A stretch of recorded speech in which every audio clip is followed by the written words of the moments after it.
Thanks ಜಾನು. Thanks Ram.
Ram,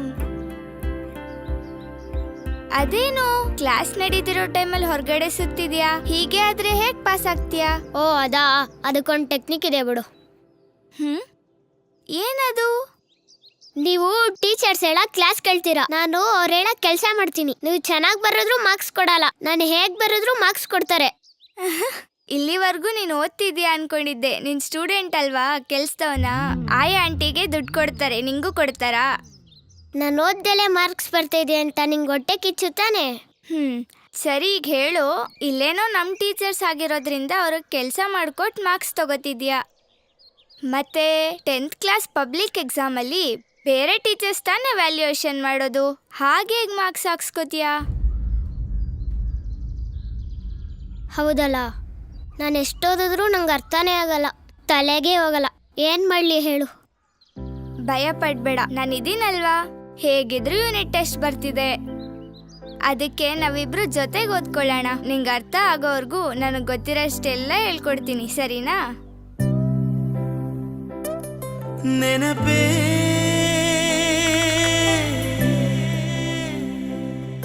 ಸವಿ ನೆನಪೇ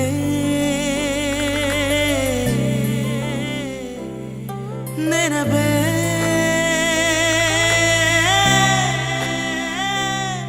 ಸವಿ ನೆನಪೇ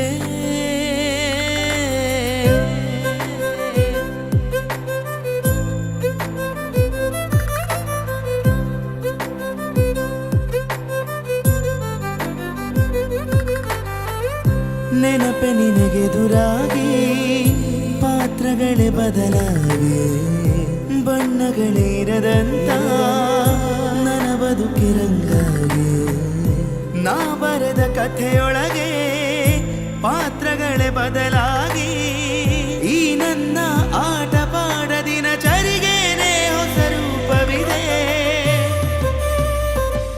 ಕಾಲಿ ಪೀಲಿ ಮಾತಿಗೂ ಮನವು ಜೋಲಿ ಹೊಡೆಯುತ್ತಾ ಮೊದಲಿನಿಂದ ಶುರುವಾಗಿದೆ ಈ ಕಥೆ.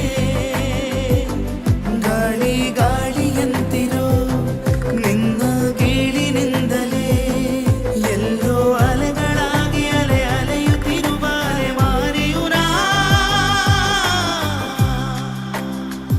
ನೆನಪೇ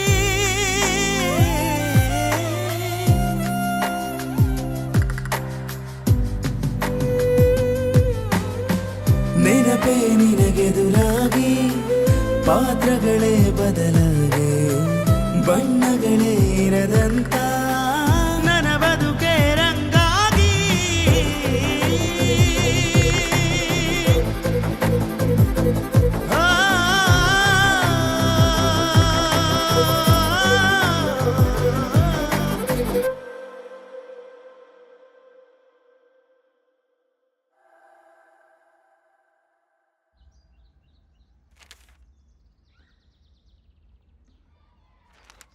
ಹೇಯ್ ಸರ್. ರಾಮ್ನ ಕರೆಯೋ. ಸರಿ ಸರ್. ಸರ್ ಕರೆದ್ರಂತೆ. ಏಯ್, ನೀನೇನೇ ಬರೆದ್ರು ಮಾರ್ಕ್ಸ್ ಕೊಡ್ತೀವಿ ತಾನೆ? ಯಾಕೆ ಕಾಪಿ ಹೊಡೆದೆ? ಪ್ರಾಮಿಸ್ ಸರ್, ನಾನು ಕಾಪಿ ಮಾಡಿಲ್ಲ, ನಾನೇ ಓದ್ ಬರ್ದಿರೋದು. ಕಾಪಿ ಹೊಡೆದಿದ್ದಲ್ಲದೆ ಸುಳ್ಳು ಬೇರೆ ಹೇಳ್ತಿದೀಯಾ? ಇಲ್ಲ ಸರ್. ಬೇಕಂದ್ರೆ ನಿಮ್ಮ ಮುಂದೆನೆ ಮತ್ತೆ ಬರಿತೀನಿ ಸರ್. ಬರಿತೀಯಾ? ಹಾ ಸರ್. ಪಕ್ಕ? ಹಾ ಏನಾದರೂ ಹೆಚ್ಚು ಕಮ್ಮಿ ಆದ್ರೆ ಕಾಲ್ ಮುರಿತೀನಿ ಮಗನೇ. ಸರ್.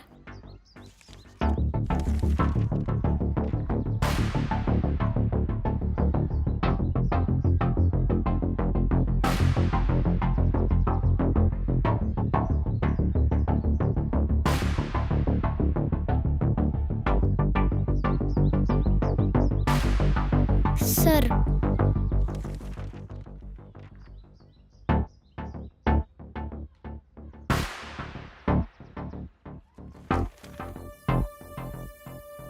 ಸರ್ ಸರ್ ಏನು ನೀನೇನಾ ಇಷ್ಟೊಂದು ಚೆನ್ನಾಗಿ ಬರ್ದಿದ್ಯಾ?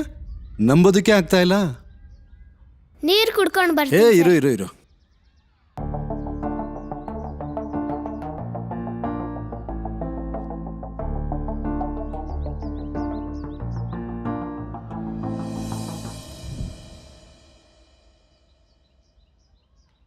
ಏಯ್ ಬಾರೋ ಇಲ್ಲಿ. ಸರ್. ಆ ನೀರು ಬಾಟ್ಲು ಕೊಡೋ ಇಲ್ಲಿ.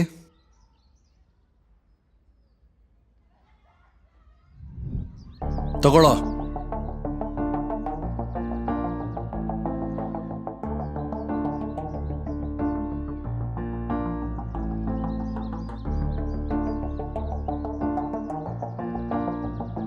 ತುಂಬಾ ಥ್ಯಾಂಕ್ಸ್ ಜಾನು. ಇವತ್ತಿಂದ ನಿಂಗೆ ಏನ್ ಬಂದ್ರು ನಂಗೆ ಹೇಳ್ಕೊಡ್ಬೇಕು, ಸರಿನಾ? ಸರಿ, ಬಾ. ನಾನು ಆಡ್ಕೋಬೇಕು. ಏ ಬಾ. ಜಾನು, ಅಮ್ಮ, ಏನಾಯ್ತು ಜಾನು? ಹೊಟ್ಟೆ ನೋವ್ತಿದೆ.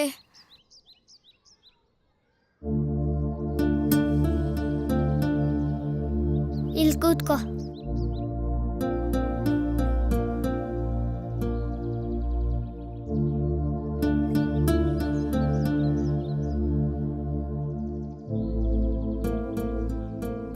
ರಾಮ್, ಕೂಗ್ಬೇಡ, ನಂಗೇನೂ ಆಗಿಲ್ಲ. ಇದು ಹೆಣ್ಮಕ್ಳಿಗೆ ಸಂಬಂಧಪಟ್ಟಿದ್ದು.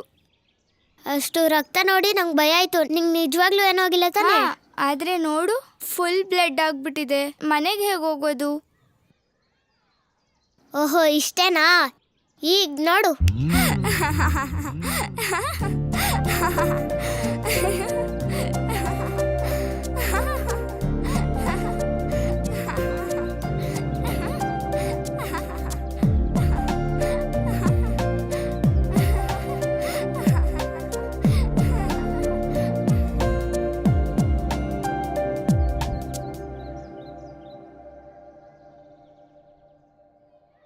ಮೇಡಮ್, ಜಾನು ಅವಳು ನಿನ್ನೆನೆ ಟಿ ಸಿ ತಗೊಂಡು ಹೋದ್ಲಲ್ಲ.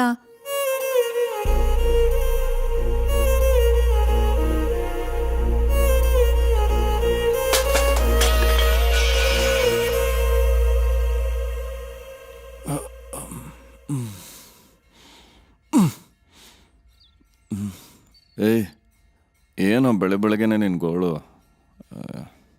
ಮತ್ತೆ ಅದೇ ಕನಸಾ? ಇದು ಕೂಡ ಪ್ರತಿ ಸಲ ಬಿದ್ದಾಗ ಒಂದೇ ಥರ ಶಬ್ದ ಮಾಡಲ್ಲ. ಅಂಥದ್ರಲ್ಲಿ ಪ್ರತಿದಿನ ನೀನು ಒಂದೇ ಕನಸು ಹೇಗೋ ಕಾಣ್ತಿದ್ಯಾ? ಒಂದು ಕನಸು ಒಂದೇ ಸರಿ ಬಂದರೆ ಅದು ಆಲೋಚನೆ ಅಂತಾರೆ. ಅದೇ ಕನಸು ಪದೇ ಪದೇ ಬಂದರೆ ಅದಕ್ಕೆ ಜ್ಞಾಪಕ ಅಂತಾರೆ. ಇವತ್ತಿಗೂ ಅವಳು ನನ್ನ ಜೊತೆ ಮಾತಾಡಿರೋ ಪ್ರತಿ ಪದನೂ ನೆನಪಿದೆ ಕಣೋ. 15 ವರ್ಷದಿಂದ ನೀನು ಕನಸಿನಲ್ಲಿ ದಿನ ನೆನೆಸ್ಕೊಳ್ತಾನೆ ಇದೆಯಾ? ಹೇಗೋ ಮರ್ತೋಗ್ತೀಯಾ? ಆದರೂ ಈ ಟಾಪಿಕ್ ಬಗ್ಗೆ ಮಾತಾಡ್ತಿದ್ರೆ ಪೂರ್ತಿ ದಿನ ಸಾಕಾಗೋದಿಲ್ಲ. ಸರಿ ಬಿಡು, ಟೈಮ್ ಆಗ್ತಿದೆ, ಇದು ರೆಡಿಯಾಗೋ, ಹೋಗೋಣ. ಇನ್ಸ್ಟಾಲಿ ಫೋಟೋ ನೋಡಿದ್ರೆ ಮೆಸೇಜ್ ಮಾಡಲ್ಲ, ಲೈಕ್ ಕೊಡೋದಿಲ್ಲ. ಇನ್ನು ಎದುರುಗಡೆ ಆ ಹುಡುಗಿ ಬಂದರೆ ಬಚ್ಚಿಟ್ಕೊಂಡ್ಬಿಡ್ತಾನೇನೋ.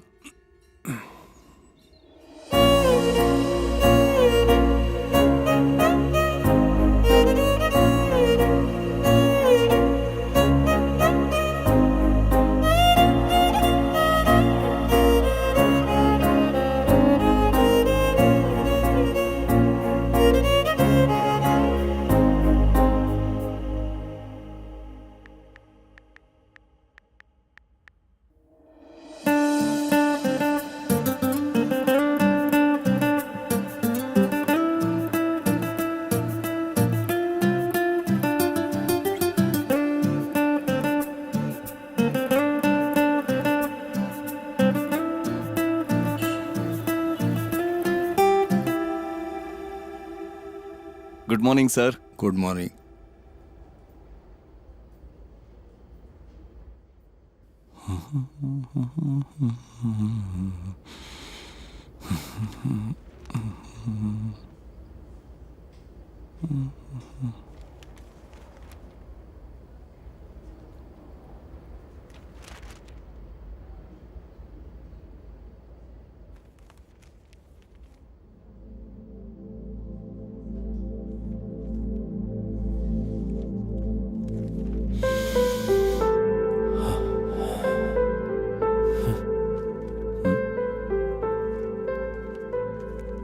ಇವಳೇನಿಲ್ಲಿ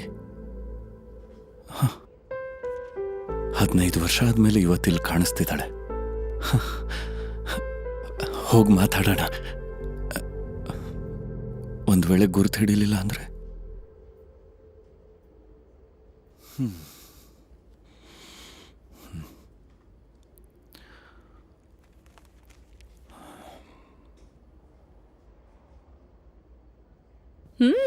ದೊಡ್ಡ ಲೈಬ್ರರಿನೇ. ಸಾರಿ, ಜರ್ನಲ್ಸ್ ಅಲ್ಲಿ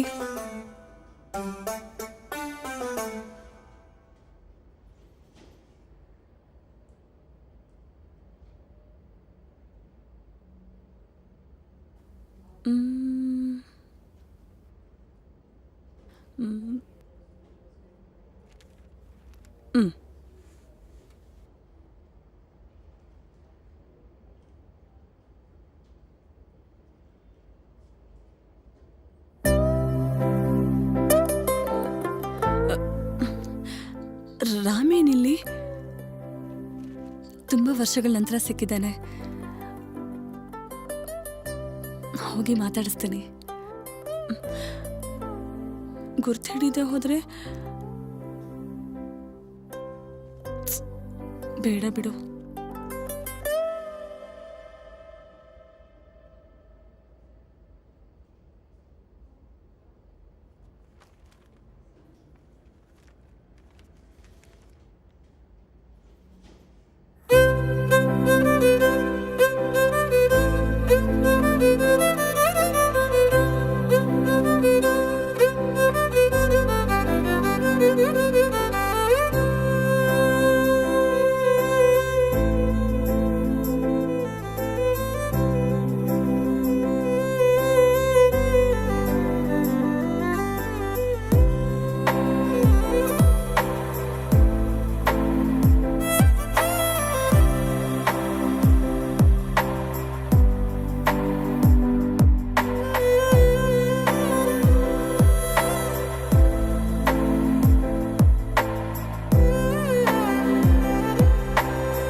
ನಿನ್ ಪ್ರತಿಯೊಂದು ಉಸಿರು ಮನಸ್ಸಿಗೆ ಇಷ್ಟು ಹಾಯಿ ಅನ್ಸುತ್ತೆ ಅಂತ ನನಗೆ ನಿನ್ನೆನೇ ಅರ್ಥ ಆಗಿದ್ದು.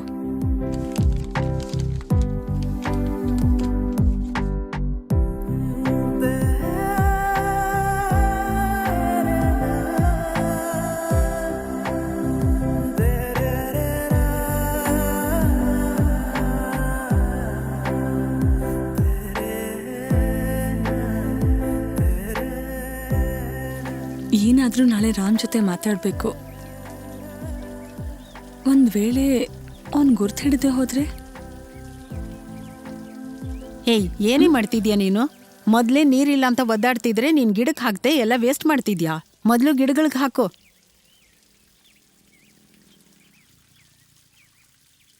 Contribution equal to sale minus variable cost. Okay, amount 66 minus 24 equals to contribution. ಈ ಕ್ವೆಶ್ಚನ್ಗೆ ಆನ್ಸರ್ ಇಷ್ಟೇ. ಓಕೆನಾ? ಓಕೆ.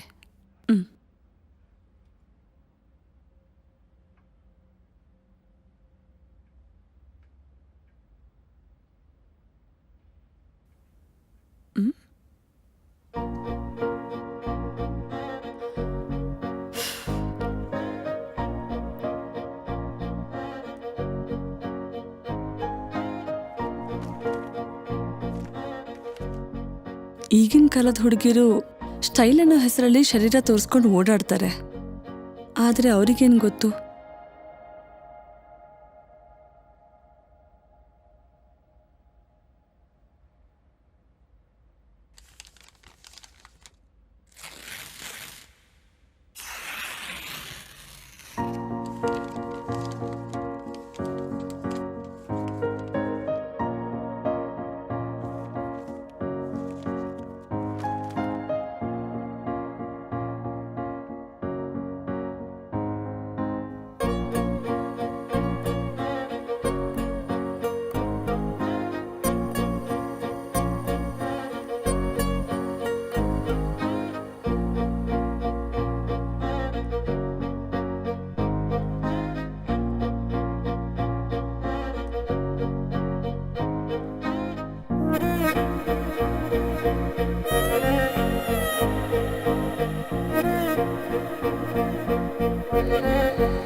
ನಾಳೆ ಹೋಗಿ ಹೇಗಾದರೂ ಮಾಡಿ ಅವಳ ಹತ್ರ ಮಾತಾಡಬೇಕು.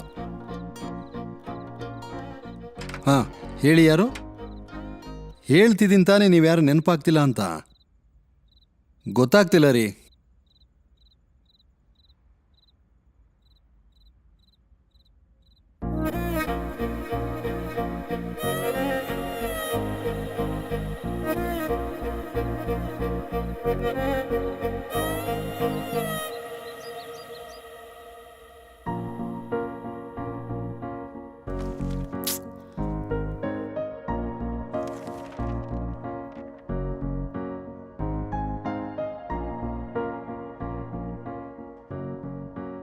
ಅದು ಹೇಗ್ರಿ ಎಷ್ಟು ಸುಂದರವಾಗಿ ನಗ್ತೀರಾ? ಹೊಟ್ಟೆ ತುಂಬ ಹಾಲು ಕುಡ್ದಿರೋ ಪುಟ್ಟು ಮಗು ಅಮ್ಮ ನೋಡಿ ನಗೋ ಥರ.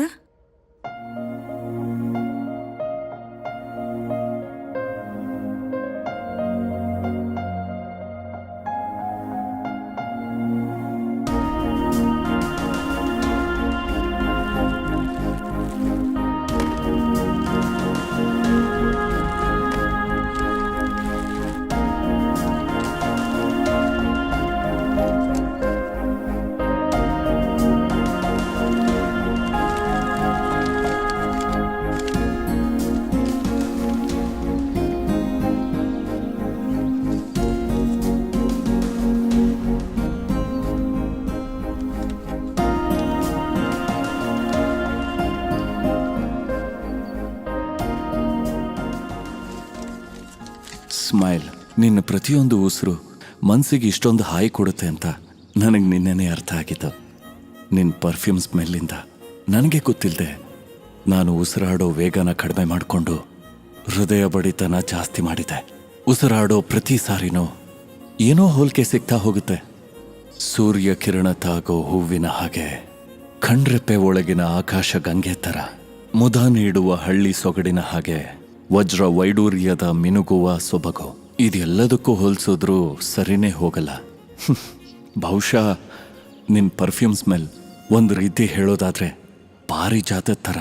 ಈಗಿನ ಕಾಲದ ಹುಡುಗಿರು ಸ್ಟೈಲ್ ಅನ್ನೋ ಹೆಸರಲ್ಲಿ ಶರೀರ ತೋರಿಸ್ಕೊಂಡು ಓಡಾಡ್ತಾರೆ. ಆದರೆ ಅವರಿಗೇನು ಗೊತ್ತು, ಒಂದು ಭೂಮಿ ಹಚ್ಚ ಹಸಿರಿಂದ ತುಂಬಿರಬೇಕಾದ್ರೆ ಎಷ್ಟು ಅದ್ಭುತವಾಗಿ, ಎಷ್ಟು ಸುಂದರವಾಗಿರುತ್ತೆ ಅಂತ ನಿನ್ನ ಡ್ರೆಸ್ಸಿಂಗ್ ನೋಡಿದ ಮೇಲೇ ನನಗೆ ಅರ್ಥ ಆಗಿತ್ತು. ಅಷ್ಟು ಚೆನ್ನಾಗಿ ಹೇಗ್ರಿ ನಗ್ತೀರಾ? ಹೊಟ್ಟೆ ತುಂಬ ಹಾಲು ಕುಡಿದ ಪುಟ್ಟ ಮಗು ಅಮ್ಮನ್ ನೋಡಿ ನಗೋ ಥರ ಅಷ್ಟು ಸ್ವಚ್ಛವಾಗಿ ಹಗಲೆಲ್ಲ ಬೆಳಕು ಕೊಟ್ಟು ಕಷ್ಟಪಟ್ಟು ಮುಳುಗು ಹೋಗೋ ಸೂರ್ಯಂತರ ತಂದೆ ಮನೆಗೆ ಬಂದು ತಾನು ಪಟ್ಟ ಕಷ್ಟನೆಲ್ಲ ಮರೆಸೋ ಥರ ಎಳೆ ಮಗು ನಗು ಥರ ಇದೆ. ನಿಮ್ ನಗು ನೋಡ್ತಿದ್ರೆ ಹಾಗೆ ನೋಡ್ತಾನೆ ಇರಬೇಕು ಅನ್ನಿಸ್ತಿದೆ.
ನೀನು ನಿಜವಾಗ್ಲೂ ರಾಮೇನಾ?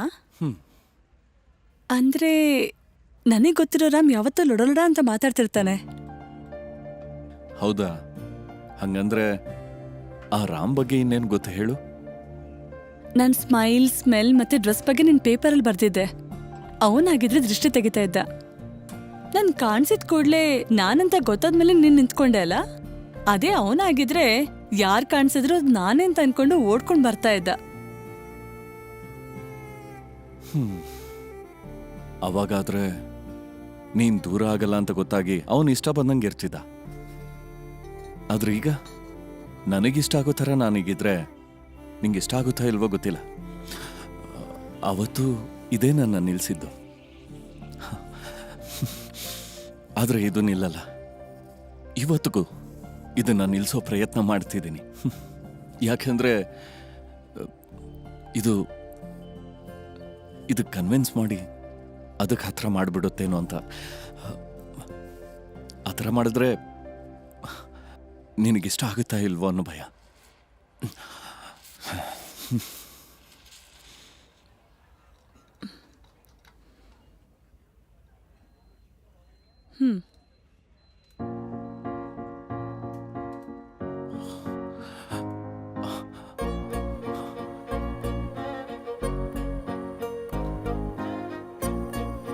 ಇನ್ನೂ ಹಾಗೆ ಭಯ ಪಡ್ತಾ ಇದೀಯಾ?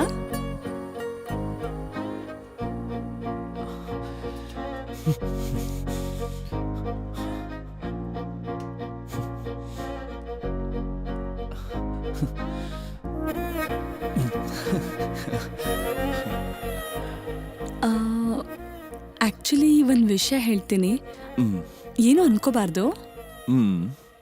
ಅದು ನಿನ್ ಜಾತಿ ಯಾವುದು?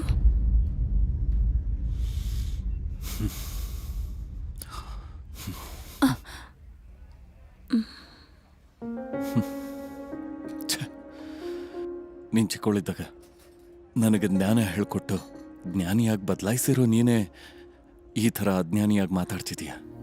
ಅದ್ ಹಾಗಲ್ಲ. ಮತ್ತಿನ್ನೇನು? ಒಂದು ವಯಸ್ಸಲ್ಲಿ ಶುರುವಾದ ನೆನಪುಗಳನ್ನ 15 ವರ್ಷದಿಂದ ಕಾಪಾಡ್ಕೊಂಬಂದಿದ್ದೀನಿ. ಜಾತಿನ ಮಧ್ಯ ಎಳ್ದು ಅದನ್ನ ಭಾರವಾಗಿ ಬದಲಾಯಿಸ್ಬೇಡ. ನಾನು ಇಷ್ಟು ವರ್ಷಗಳಿಂದ ಇಷ್ಟಪಟ್ಟು ಹಾಗೆ ಮಾಡ್ತಾ ಇದ್ದೀನಿ. ಇವಾಗ ಆ ಫೀಲಿಂಗ್ಸ್ನ ದೂರ ಮಾಡಕ್ಕೆ ನಿನ್ನ ಹತ್ರ ಜಾತಿ ಬಗ್ಗೆ ಮಾತಾಡ್ಲಿಲ್ಲ. ನಿನ್ ಜೊತೆ ಮತ್ತೆ ಆ ದಿನಗಳನ್ನ ಕಳಿಬೇಕು ಅನ್ನೋ ಆಸೆ. ಅವತ್ತಿನ ಹಾಗೆ ಬಿಟ್ಟು ಹೋಗದೆ ಈ ಸಲ ಮದ್ವೆ ಅನ್ನೋ ಬಂಧ ಬೆಳೆಸ್ಬೇಕು ಅಂತ ಇದ್ದೀನಿ. ಅದಕ್ಕೆ ಕೇಳ್ತಾ ಇದ್ದೀನಿ. ಯಾವುದೇ ಬಂಧನಕ್ಕಾದ್ರೂ ಪ್ರೀತಿನೇ ಬಲ, ಜಾತಿ ಅಲ್ಲ. ನಿಜಾನೇ. ಆದ್ರೆ ಈ ಜಾತಿ ಅನ್ನೋ ಭ್ರಮೆಯಲ್ಲಿರೋರಿಗೆ ಜಾತಿ ಬಿಟ್ಟು ಬೇರೆ ಏನೂ ಮುಖ್ಯ ಅನ್ಸಲ್ಲ. ಆದ್ರೆ ನಮ್ ದುರದೃಷ್ಟಕ್ಕೆ ಅವ್ರು ನಮ್ ಜೀವನದ ಬಗ್ಗೆ ನಿರ್ಧಾರ ತಗೊಳ್ಳುವಾಗ ನಮಗ್ ಅವ್ರ ಮೇಲಿರೋ ಪ್ರೀತಿಯಿಂದ ಅವ್ರ ಮಾತನ್ನ ಇಲ್ಲ ಅನ್ನೋ ಹಾಗಿಲ್ಲ. ನಮ್ಮ ಅಕ್ಕ ನಮ್ ಜಾತಿಲೇ ನಮ್ಗಿಂತ ಕೆಳಗಿರೋರ್ನ ಲವ್ ಮಾಡಿದ್ ಗೊತ್ತಾಗಿ ನಮ್ಮ ಅಪ್ಪಂಗೆ ಹಾರ್ಟ್ ಸ್ಟ್ರೋಕ್ ಆಯ್ತು. ಅದಕ್ಕೆ ನಿನ್ ಜಾತಿ ಬಗ್ಗೆ ಕೇಳ್ದೆ. ಸಾರಿ, ನನಗ್ ನಿನ್ ಮೇಲೆ ಫೀಲಿಂಗ್ಸ್ ಇದೆ, ಆದ್ರೆ ಕ್ಯಾಸ್ಟ್ ಫೀಲಿಂಗ್ ಇಲ್ಲ.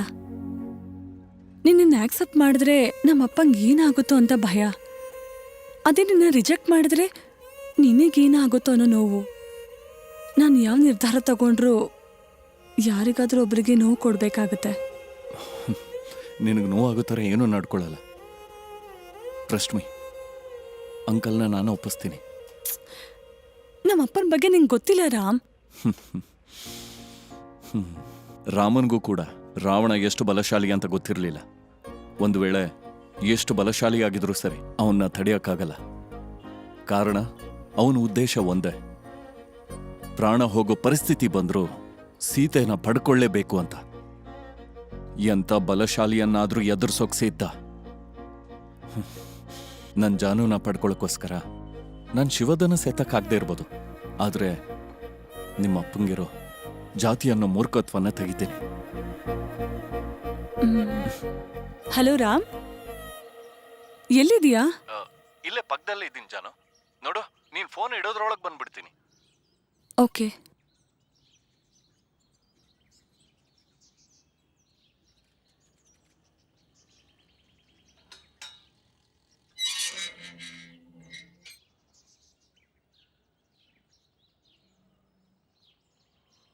ನಮಸ್ತೆ ಸರ್.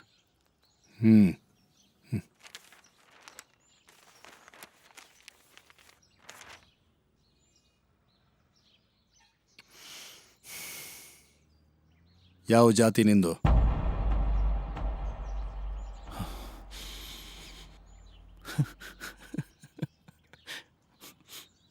ಯಾಕೆ ನಗ್ತಾ ಇದೀಯಾ? ದಿನ ಯಾವ ಬುಕ್ ಬೇಕು ಅಂತ ಕೇಳೋ ನೀವು ನಿನ್ ಜಾತಿ ಯಾವುದು ಅಂತ ಕೇಳಿದಕ್ಕೆ ಏನೋ ಹೊಸದಾಗಿ ಅನ್ನಿಸ್ತು ಸರ್. ನನ್ನ ಮಗಳನ್ನ ಕೇಳೋದಕ್ಕೆ ಬಂದಿದ್ಯಾ ಅಂತ ಗೊತ್ತಿದ್ರು ಕೂಡ ಯಾವ ಬುಕ್ ಬೇಕು ಅಂತ ಕೇಳೋದು ಚೆನ್ನಾಗಿರೋದಿಲ್ಲ ಅಲ್ವಾ? ಈ ಸೊಸೈಟಿ ಆದ್ರೆ ನನ್ನ ಕೀಳ್ ಜಾತಿಯವನು ಅಂತಾರೆ. ಆದ್ರೆ ಈ ಜಾತಿ ಏನ್ ಸರ್ ಇದು? ದೊಡ್ಡೋರು ಚಿಕ್ಕೋರು ಅಂತ ವೇದಗಳೇ ಹೇಳ್ತಾ ಇದಾವಲ್ವಾ, ದೇವರ ಬಾಯಿಂದ ಬ್ರಾಹ್ಮಣರು, ಕೈಯಿಂದ ಕ್ಷತ್ರಿಯರು, ತೊಡಗಳಿಂದ ವೈಶ್ಯಾಸು, ಪಾದಗಳಿಂದ ಶೂದ್ರರು ಹುಟ್ಟಿದ್ರು ಅಂತ. ಅಲ್ಲೇ ಅಳದು ಬಿಟ್ಟಿದ್ದಾರೆ ಯಾರ ಯೋಗ್ಯತೆ ಏನು ಅಂತ. ಬಾಯಿ, ಕೈ, ತೊಡೆಗಳಿಂದ ಹುಟ್ಟಿರೋರೆ ಕೊನೆಗೆ ಕ್ಷೂದ್ರರು ಹುಟ್ಟಿರೋ ಪಾದಗಳಿಗೆ ಅವರೇ ತಲೆ ಬಗ್ಸಿ ನಮಸ್ಕಾರ ಮಾಡ್ತಾರೆ. ಇದೆಲ್ಲ ನೋಡ್ತಿದ್ರೆ ಜಾತಿ ಅನ್ನೋದು ತಲೆ ಕೆಳಗಾಗಿದೆ ಅಂತ ಅನ್ನಿಸ್ತಿಲ್ವಾ ಸರ್? ನಿನಗೂ ನನಗೂ ಅನಿಸಿದ್ರೆ ಸರಿ ಹೋಗೋದಿಲ್ಲ, ಎಲ್ಲರಿಗೂ ಅನ್ನಿಸ್ಬೇಕು. ನನಗಿಂತ ನೀನು ಕೀಳು ಜಾತಿ ಅಂತ ಸಮಾಜಕ್ಕೆ ಅನಿಸಿದ್ರೆ ನೀನೆಂಥವನಾದರೂ ಸರಿ, ನನ್ನ ಮಗಳನ್ನ ನಿನಗೆ ಕೊಟ್ರೆ ನಾನು ಬದುಕಿದ್ದು ಸತ್ತ ಹಾಗೆ.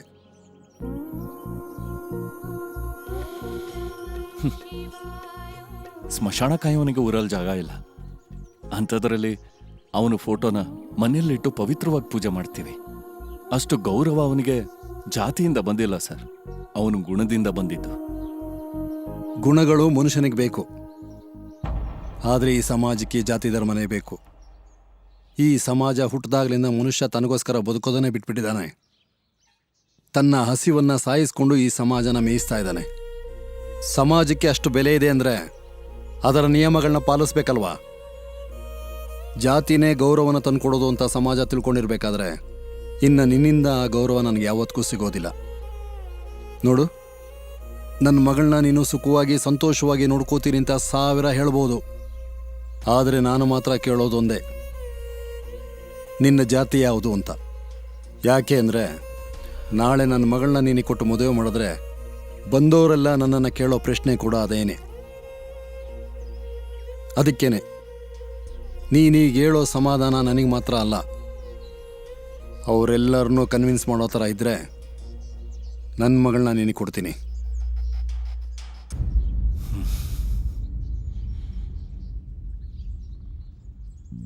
ಎಷ್ಟೋ ವರ್ಷಗಳಿಂದ ಈ ಜಾತಿ ಅನ್ನೋದು ಗಬ್ಬು ನಾತ ಹೊಡಿತಿರ್ಬೇಕಾದ್ರೆ ಅದನ್ನೇ ಸುಗಂಧ ಅಂತ ಸ್ವೀಕರಿಸೋರಿಗೆ ಕ್ಲೀನ್ ಮಾಡ್ತೀವಿ ಅಂದ್ರೆ ಯಾರು ಒಪ್ಕೋತಾರೆ?